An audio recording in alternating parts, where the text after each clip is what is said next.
What if the sweetest smile hid the sharpest shadow? What if love, once cherished, became the very weapon that silenced a heartbeat? Song Yiren and Yu Menglong, their names once whispered in fan forums, carved in fragile daydreams, paired in drama scripts where they smiled as though the world itself was theirs. They were stars in the same firmament, rising together, dancing in that fleeting magic where real and real blur. Yet now, her name trembles on lips as a question too cruel to utter. Could she, the woman once adored for innocence and light, have been the one to end Yu Menglong's story forever? They first met under the dazzling lights of a set where make-believe romances are born, where laughter drifts into the night after endless retakes. Their chemistry was no accident. It poured effortlessly, like a secret written in their souls before either of them could remember. She was vibrant, the kind of woman who made silence seem full, whose eyes flickered like stars. He was warmth, calmness, a melody hidden beneath quiet gestures. Together they seemed inevitable, until inevitability became tragedy. Rumors whisper differently depending on who listens. Some say she was jealous, others that he tried to leave. Some say they fought, quietly at first, then louder when the world wasn't watching.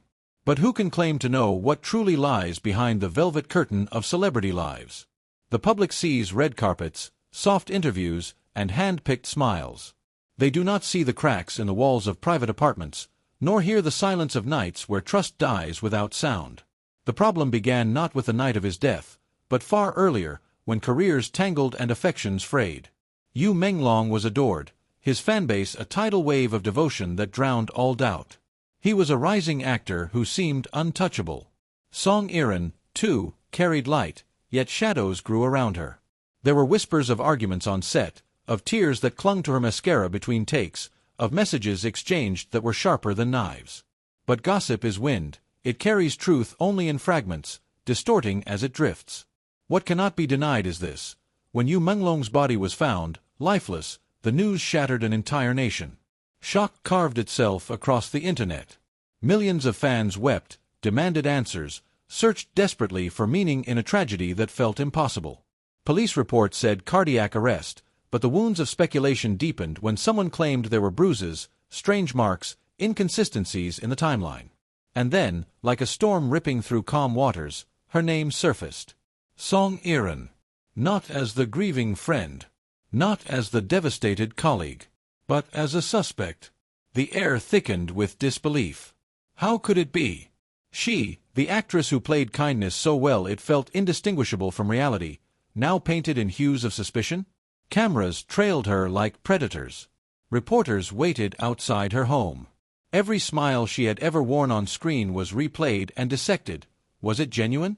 Or a mask? Every glance at Yu Menglong during interviews was studied, slowed down frame by frame. Did her eyes hold love, or resentment? To understand why suspicion clung to her like a curse, one must return to their history. They had once been inseparable. Behind closed doors, friends said, he called her E, with a gentleness reserved for no one else. She once gifted him books with notes scrawled in the margins, and he read them under dim lamps while traveling. But as fame grew, so did the distance. She felt overshadowed, he, burdened. Fights were inevitable. One evening, neighbors reported hearing shouts from his apartment. A woman's voice, pleading. A man's, firm. Hours later, silence. The next morning, they smiled for cameras again, flawless as ever. The night he died, witnesses claimed to have seen her car near his residence. Surveillance footage, blurry and unclear, showed a figure resembling her silhouette walking into the building. No camera caught the exit. When asked, she said she was home. When pressed, her story faltered. She became nervous, words tripping over each other like broken glass.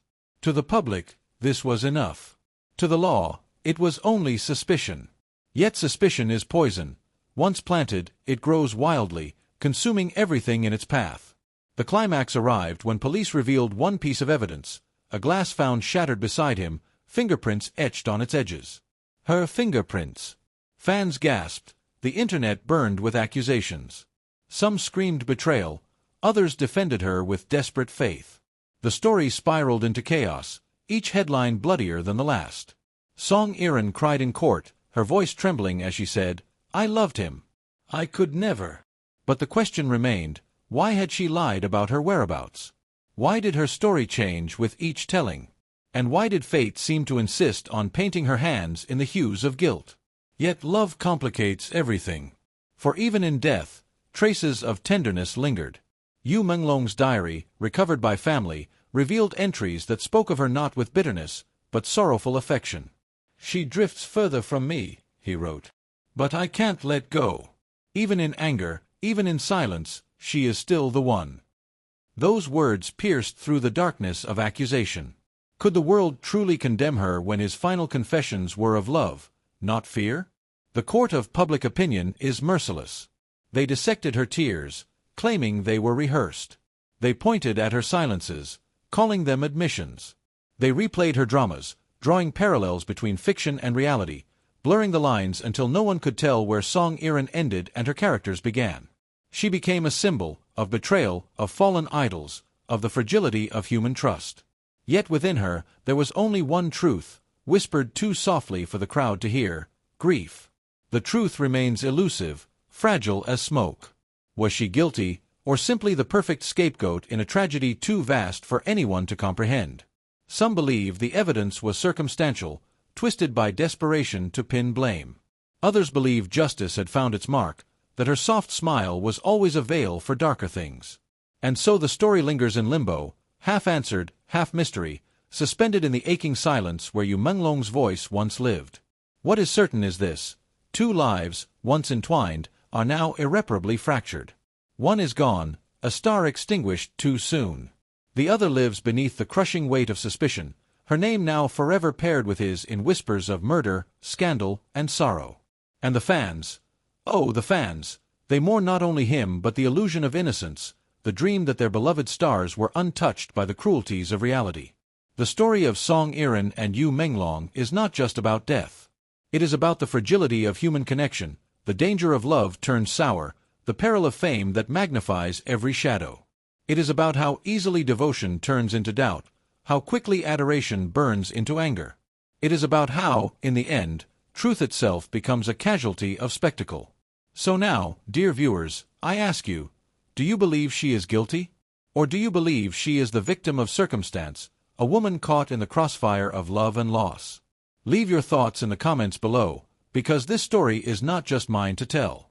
It belongs to you, to all of us, to everyone who has ever questioned the line between devotion and destruction. And if you wish to follow more stories like this, stories of love, betrayal, and the fragile humanity behind celebrity lights.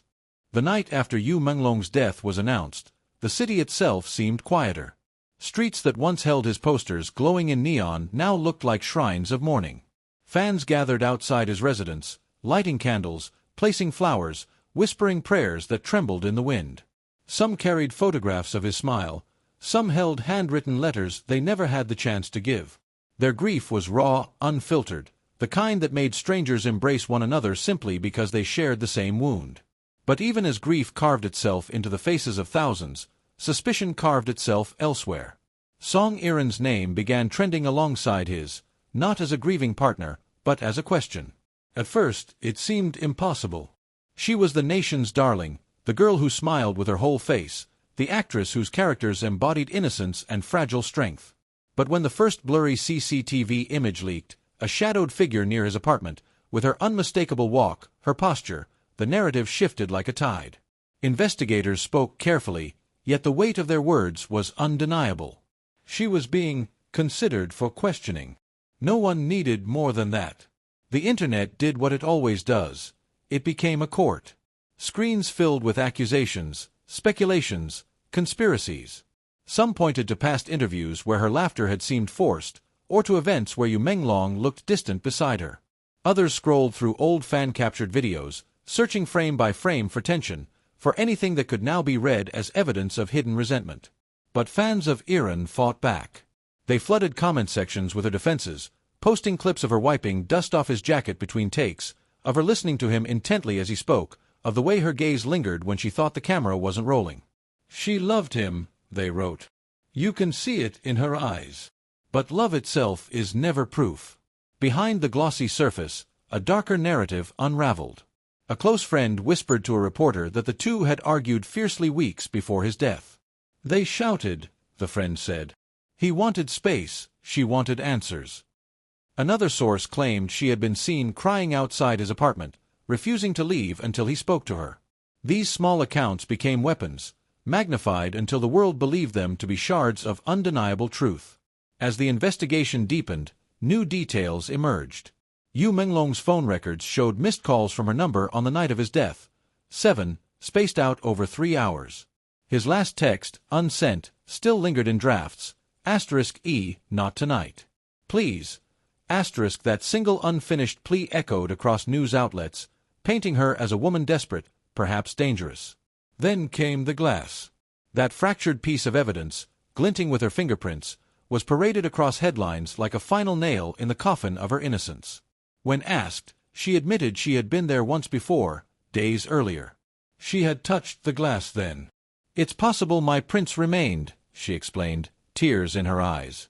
But the crowd did not care for explanations. They wanted villains to match their grief, and her face fit too neatly. Courtroom doors opened weeks later, and with them, an entire nation leaned forward. Cameras captured every step she took as though each footfall revealed guilt or salvation. Her eyes were swollen, not from vanity's concealer but from sleepless nights where she replayed the same nightmare, him gone, her accused. I did not kill him, she said, her voice trembling. I loved him. But truth, when spoken softly, often drowns beneath the roar of outrage. The prosecutors built their narrative carefully. They spoke of jealousy, of passion turned to rage, of opportunity and motive. They replayed footage of her car driving near his home. They displayed the phone records, the fingerprints, the bruises on his arms that could not be explained by a heart attack alone. Each detail fell like a hammer, shaping her image not as a lover but as a suspect who smiled too easily. Her defense, fragile yet fierce, painted a different picture. They spoke of long hours together, of text messages where he told her, "You're the only one I trust." They read aloud his diary entries, the ones where he wrote of her as both his comfort and his torment, the woman who unsettled him but also anchored him. If love can be evidence of murder, her lawyer asked, then who among us is innocent? Fans wept in the gallery. Some shouted in anger. Some prayed silently, eyes closed, clutching rosaries or photographs. Reporters scribbled frantically, each word ready to be twisted into headlines that would ripple through millions of feeds. And Yiren, in the center of it all, felt the unbearable paradox. She was both too loved and too hated to ever simply be human. One night, after a particularly brutal day in court, she returned home to find a letter slipped beneath her door. It bore no name, only words written in uneven ink, *I believe you. He would not want the world to eat you alive. She read it again and again, her tears soaking into the paper.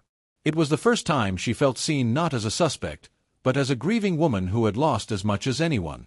Yet grief is complicated. In the silence of her apartment, she remembered their last night together.